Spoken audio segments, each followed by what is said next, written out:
Investigators have resumed work in eastern Ukraine, where flight MH17 came down last summer. They've promised results by October. Meanwhile, some media outlets have been conducting their own probes. One of the most recent was by Reuters, which talked to witnesses in a nearby village. Here's an extract from the article. When interviewed by Reuters, Fedotov, the witness who described the wiggling rocket, at first said on camera that it was fired from territory held by the Ukrainian army. Later, off-camera, he said it was launched from a nearby rebel area. Asked why he had originally said the opposite, he said it was because he was afraid of the rebels. Some serious allegations there, on-camera reports, off-camera banter. RT went to the area to talk in person to the witness from the Reuters article and film everything he has to say. When we found Mr. Fedotov, he was initially reluctant to talk to us. By that time, he had already heard from friends what Reuters had written about him. Eventually, though, I did manage to get some response, and it became abundantly clear why this villager didn't like talking to journalists. Когда за Боинг мы разговаривали, как было, я ему так сказал.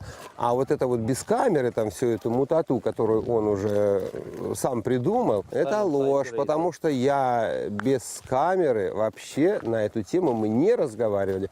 Мы просто разговаривали о жизни. Если статья выходит, как бы хотя бы ознакомил, что, а так без моего согласия, даже не, хотя бы наброски там какие-то дал. It turned out that the Reuters correspondent did contact Mr. Fedotov after their interview, but not to talk about the article. Первым, что он спросил, нет ли у меня неприятностей. Я был удивлен этим. От чего у меня могут быть неприятности, если я такого, как сказать, то, что было, я сказал. А когда уже мне позвонили друзья и сказали, что где-то на каком-то канале они видели и сказали, что я сказал на камеру одно, а после камеры сказал противоположное. Вот это я тогда уже понял, почему он у меня так спросил. Это его домыслы, или ему так было выгодно, и я не знаю, какую он цель преследовал. The official investigation into the MH17 tragedy led by Dutch experts is still ongoing. A conclusive report is expected to be released later this year. The investigators are appealing to the media not to speculate on the downing of MH17 in East Ukraine until the final document is published. We sent a request to Reuters asking for a copy of the interview, but didn't get an answer until today. Meanwhile, the Russian Foreign Ministry has expressed doubts about the credibility of the report. It's not the first time a questionable report has caused a media storm. Over the last few months, some Western Ukrainian media outlets insisted that prosecutors had officially confirmed that flight MH17 had been downed by a Russian missile. In light of this, RT contacted the investigators' office for confirmation.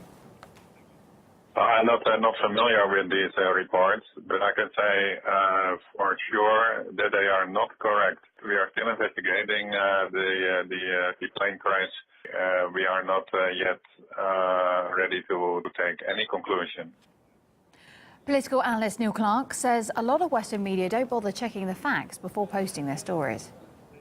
We only can think back at the headline of the Rupert Murdoch-owned newspaper, The Sun, the day after the tragic MH17 disaster, and the headline was Putin's missile. No evidence at all. It was implying that this was a missile that had been personally made and fired by President Putin. That's the kind of low level of reporting, so-called reporting, that's been going on in the Western media. So it's very sad, really. Journalistic standards have slipped to a great deal. It's been propaganda instead of facts. And it's facts that we want. You know, we should want to know the full truth about what happened to this plane and who actually, what brought it down. But it seems that a lot of people in the West were only interested in this story as a means of blaming Russia in order to justify more sanctions on Russia. That's their only interest in the story. They're not interested really in finding out what happened.